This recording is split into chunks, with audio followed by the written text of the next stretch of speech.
ఎప్పుడు కూడా మన దాకా వచ్చినప్పుడు ఎవరైనా ఒకటి ఎలిమినేట్ చేయాలని ఆప్షన్ వచ్చినప్పుడు మనతో పోటీగా ఉన్న వాళ్ళని కానీ లేకపోతే మనతో సమానంగా ఉన్న వాళ్ళని కానీ మనకన్నా బాగా ఆడే వాళ్ళని కానీ ఎలిమినేట్ చేయాలి. అప్పుడైతేనే మనం ముందుకు వెళ్ళగలము. అలా కాదని చెప్పేసి ఎవరైతే లో పర్ఫార్మెన్స్ ఉంటుందో వాళ్ళు ఎలిమినేట్ చేసేస్తే మిగతా వాళ్ళు మన కాంపిటీషన్ వచ్చేసి మనకన్నా ముందే వాళ్ళే విన్ అయిపోతారు. సో ఈరోజు జరిగిన టాస్క్ కూడా సేమ్ అంతే అనమాట. సో కింద మీకు స్కోర్ బోర్డ్ చూపిస్తున్నారు కదా. సో లాస్ట్ 2 ప్లేసెస్లో ఎవరైతే ఉన్నారో వాళ్ళ 2 టీమ్స్ నుంచి ఒకరినైతే ఎలిమినేట్ చేయమని చెప్పేసి బిగ్ బాస్ అయితే ఫస్ట్ ప్లేస్లో ఉన్న మన భరణి అండ్ దివ్యనికిత గారికి అయితే ఒక ఆప్షన్ అయితే ఇస్తారనమాట.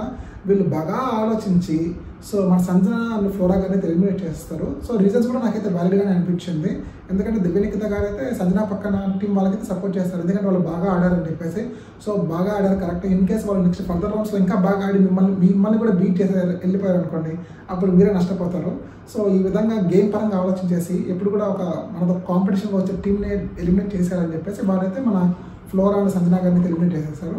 ఇక శ్రీజాన్ సుమన్ గారిని అయితే సేవ్ చేశారనమాట. సో ఇప్పటి నుంచి జరిగే ప్రతి టాస్క్లోనూ కూడా మన ఫ్లోరా అండ్ సంజన అయితే పార్టిసిపేట్ చేయరు అనమాట. వాళ్ళిద్దరు కూడా డేంజర్ జోన్లో ఉన్నట్టే.